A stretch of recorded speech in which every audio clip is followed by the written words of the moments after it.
Okay, here comes part 3.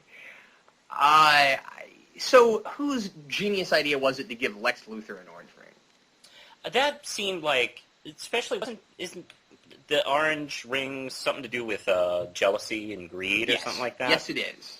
That was a huge mistake.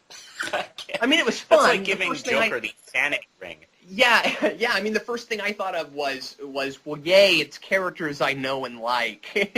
but then it's like, but you people are dumb. It's like, okay, so the Orange Lantern Corps is built on greed and stuff, and then they give it to Lex Luthor, and they're like, oh no, why is Lex Luthor trying to get everything? Well, I knew we should have given the ring to Bernie Madoff instead. God, I knew we should have given that to Alfred. He would have known what to do with that ring.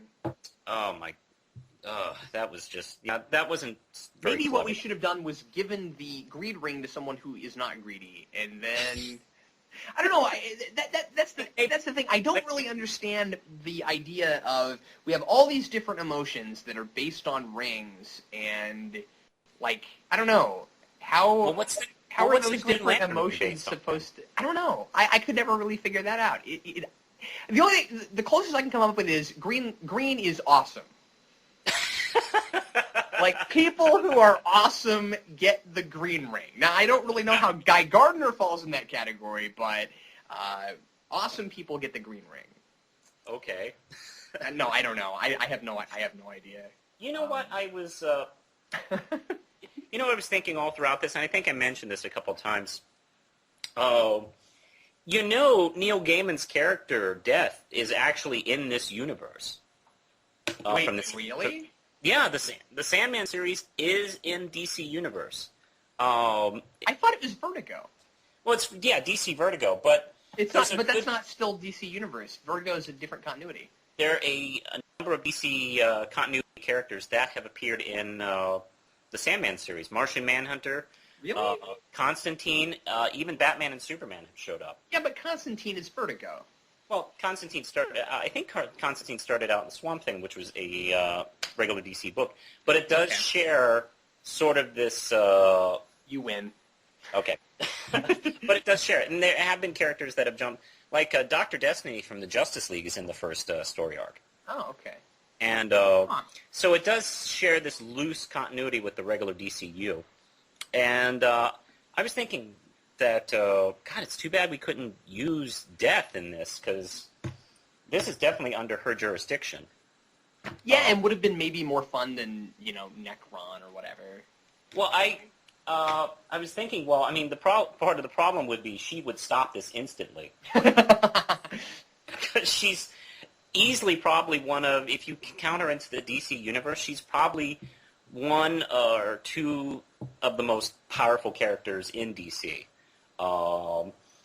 And I was thinking, well, they could have used her, I don't know, they could have done some clever thing to explain why this has all gone wrong, under her watch, because she wouldn't allow this. Yeah, that would be cool.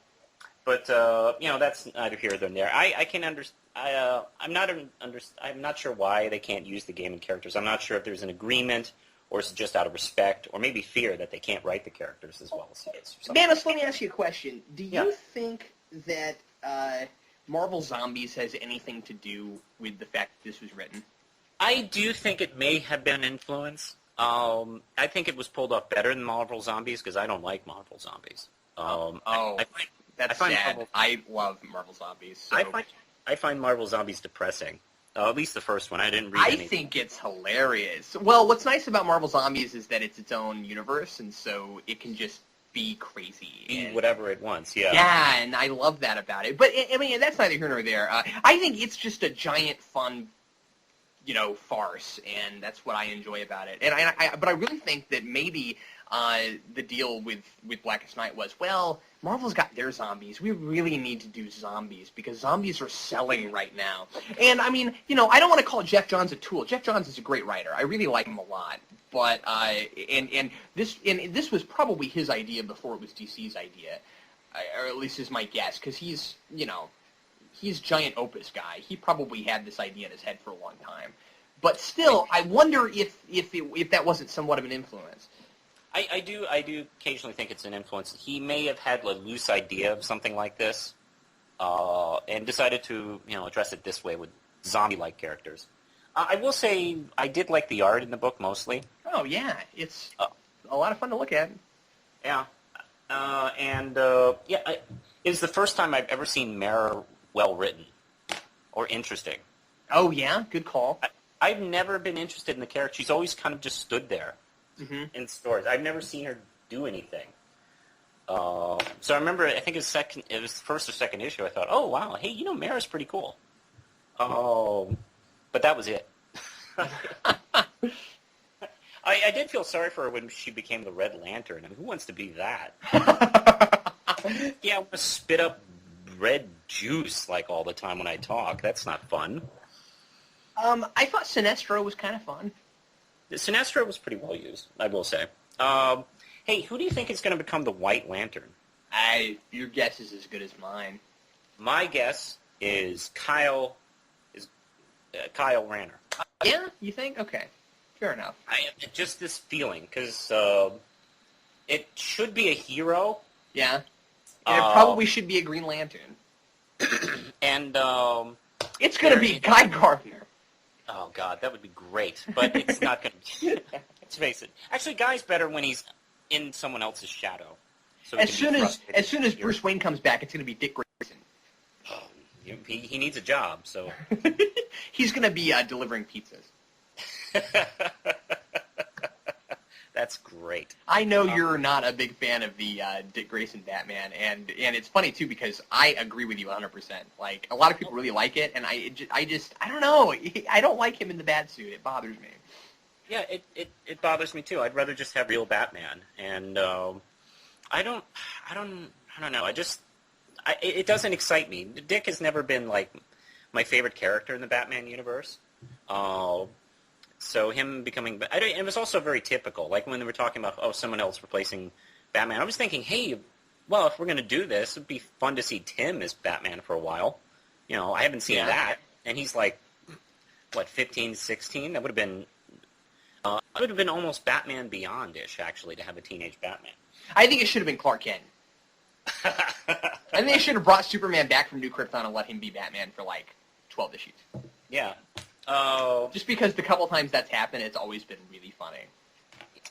That's true. They haven't done that in a long time. I think the last time they did was the animated series.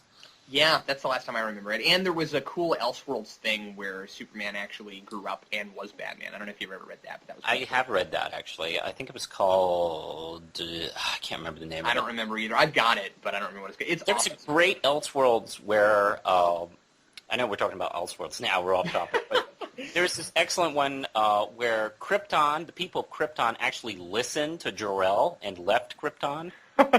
Oh, wow. What a novel idea. And they went to Earth and took it over. Oh, cool. I really enjoyed that story. Well, anyway, we've only got a couple minutes left. Final thoughts on Blackest Night. I think we've been kind of all over the place on this, but overall, I don't know. Is it worth the fan hype at all? No, it's not worth the fan hype. I generally, I think I stick by my guns and say it's a 3 Ramship story out of 5. And if you're a huge Hal Jordan fan, of course, check it out. If you're a big Jeff Johns fan, check it out. But if you're only slightly interested, I don't know. Just hear about what happened online and then, go about your life. On my scale, I'm going to give the whole thing a 2.5 out of 4. And I think the last episode, because this was an 8-show miniseries, the last issue really was a downer for me because I was really enjoying 6 and 7, and then 8. I don't know. I guess I should have expected this, but they wrapped it up all way too fast. The white light thing, I just thought was silly, and frankly, the whole thing is silly. So I don't know why this should bother me, but it kind of did.